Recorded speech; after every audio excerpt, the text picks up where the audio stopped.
The snow did not fall gently that night. It came down in hard, endless sheets, driven sideways by a wind that howled like something alive.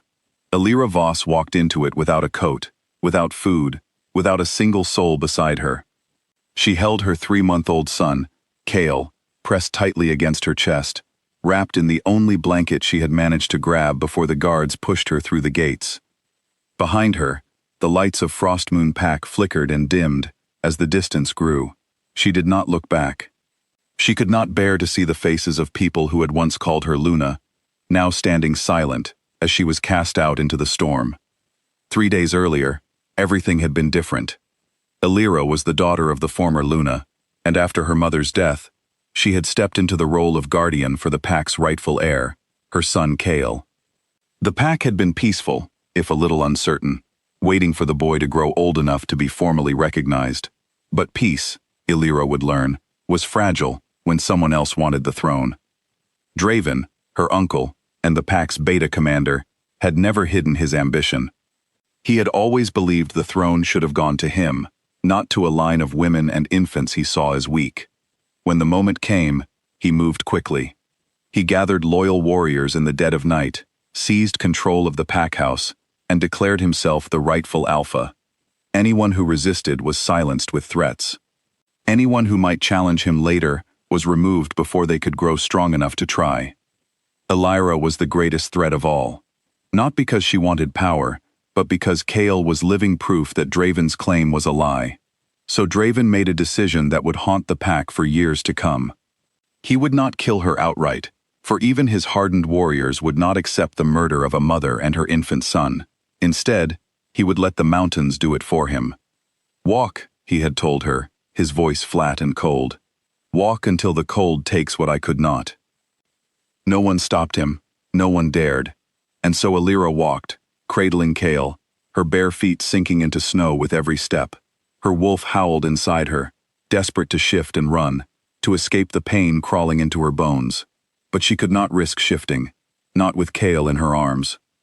She had to stay human, had to stay wrapped around him like a shield, even as her own body began to fail. By the second night, exhaustion pulled at her like a weight she could no longer carry.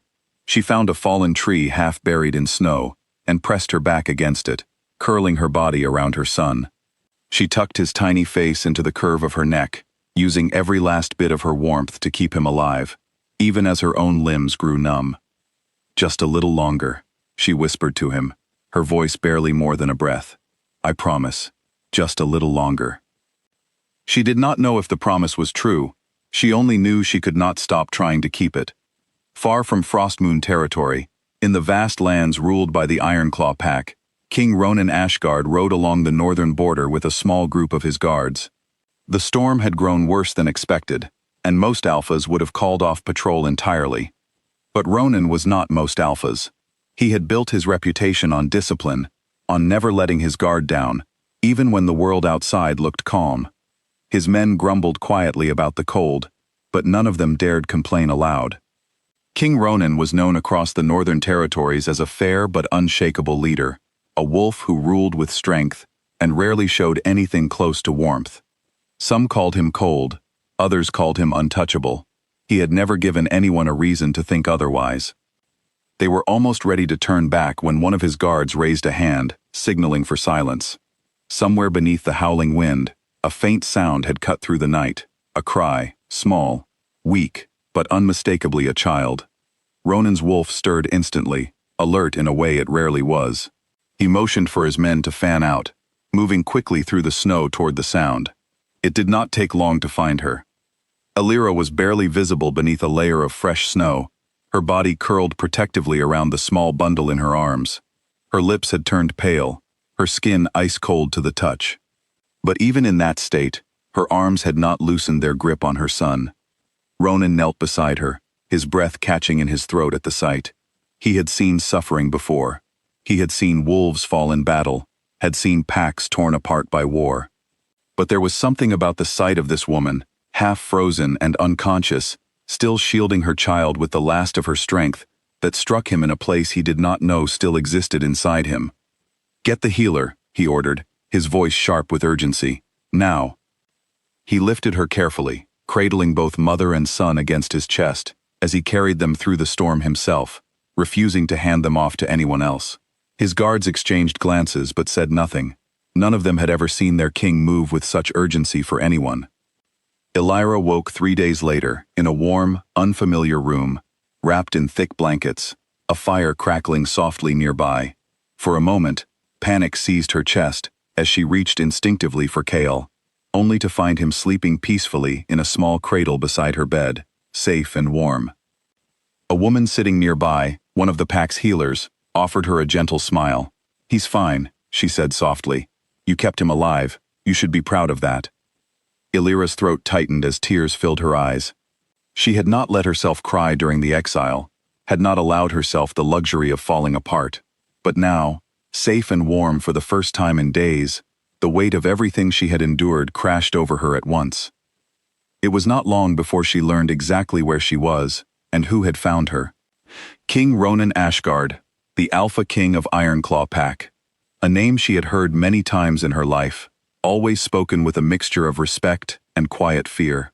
When Ronan came to see her later that day, she expected coldness, the same distant authority she had heard described in stories. Instead, she found a man watching her carefully, his expression unreadable but not unkind. "You are safe here," he said simply. "Both of you." "Why?" Elira asked, her voice still hoarse. "You don't know me. You don't owe me anything." Ronan was quiet for a long moment before answering. "Because no mother should have to walk into a storm to protect her child from her own pack." Over the following weeks, Elira slowly began to heal, both in body and in spirit. She learned the rhythms of Ironclaw territory, the warmth of a pack that did not treat kindness as weakness. Ronan visited often, not out of obligation, but because he found himself drawn to her in a way he could not fully explain. She was strong in a way that had nothing to do with physical power. She had lost everything, and still found the will to protect what mattered most. He learned, piece by piece, the truth of what had happened to her, of Draven's coup, of the pack that had turned its back on its rightful heir, rather than risk standing against a tyrant. The more he learned, the colder his anger became, a quiet, controlled fury that his own advisors had learned to recognize and respect. "He will not stop with exile," Ronan said one evening, as they sat together by the fire while Kale slept peacefully nearby. "A man like that does not feel safe until every threat is gone." Elira nodded, her hands twisting nervously in her lap. "I know. I always knew. That's why I never stopped walking, even when I thought I couldn't take another step." Ronan studied her for a long moment. "You won't have to walk alone again." The words settled between them, quiet but certain, and for the first time since the night of her exile, Elira allowed herself to believe them. News of Elira's survival spread quickly through the northern territories, carried by whispers among traveling wolves and messengers moving between packs. It did not take long for the news to reach Frostmoon Pack, and Draven's reaction was immediate. If Elira lived, if Kale lived, his claim to the throne remained fragile, built on a lie that could still unravel. He arrived at Ironclaw's borders 3 weeks later, flanked by a group of loyal warriors, demanding the return of what he called Frostmoon property. Word reached Ronan within minutes, and he wasted no time responding. He did not send a messenger, he went himself, standing at the gates of his own territory, Elira and Kale safely behind him, protected by a wall of his most trusted guards. "You have no claim here," Ronan said, his voice carrying easily across the tense silence between the two groups. "And you have no claim to Frostmoon either. A throne built on the abandonment of a mother and child is no throne at all." Draven's expression darkened. "She is a threat to the stability of my pack." "She is the rightful guardian of the true heir," Ronan replied evenly. "And under my protection, both her and her son remain exactly that." Murmurs rippled through Draven's warriors, several exchanging uneasy glances. Word of the abandoned exile had already reached some of them, and standing here, seeing Elira alive and clearly cared for, the weight of what they had allowed to happen seemed to settle over them for the first time. Draven, sensing the shift, tried to press forward, but Ronan's guards moved instantly, forming a solid line that made his intentions clear. There would be no confrontation on Ironclaw land that ended in his favor. "This is not over," Draven warned, though his voice had lost some of its earlier confidence. It is, Ronan said simply. You may return to Frostmoon and explain to your pack exactly why their rightful heir was left to freeze in the snow. I imagine that conversation will not go the way you hope. Draven had no answer for that. He turned and left, his warriors following in uneasy silence, several glancing back toward Elira, with expressions that looked less like loyalty and more like doubt. Word of the confrontation spread quickly, and within days, cracks began to show within Frostmoon pack. Warriors who had once followed Draven out of fear or misplaced loyalty began to question his leadership. The truth of Elira's exile, once whispered quietly, was now spoken openly, and no amount of authority could undo what had already been revealed. Within a month, Frostmoon's remaining leadership sent a formal request to Ironclaw territory, asking for a meeting. Draven's control had crumbled from within, his own warriors refusing to follow a leader who had ordered a mother and infant into a killing storm. The pack wanted to make things right, and that meant recognizing Kale as their true heir, under the protection of Ironclaw until he was old enough to lead. Ronan agreed, but only with Elira's full consent and involvement in every decision. This was not his choice to make alone, and he made that clear to everyone present. Elira, for the first time in months, felt something like control over her own future returning to her. The formal ceremony took place on a clear winter afternoon, the storm from months earlier nothing but a distant memory. Representatives from both packs gathered, as Kale was formally recognized as the rightful heir of Frostmoon, with Elira standing as his guardian, and Luna, under the continued alliance and protection of Ironclaw pack. As the ceremony ended and the crowd began to disperse, Ronan found Elira standing quietly near the edge of the gathering, watching Kale sleep peacefully in her arms. He approached slowly, his usual composed expression softened into something gentler. You did this, he said quietly. Not me. You survived. You protected him. Everything after that was simply people finally seeing the truth. Elira shook her head slightly. I couldn't have done it without you. Without this pack. Without you finding us that night. Ronan was quiet for a moment, choosing his next words carefully. I don't say things like this often, he admitted, but these past months have shown me something I didn't expect to find. I would like you to stay, not as someone under my protection, not as a guest, as my Luna, if you'll have me.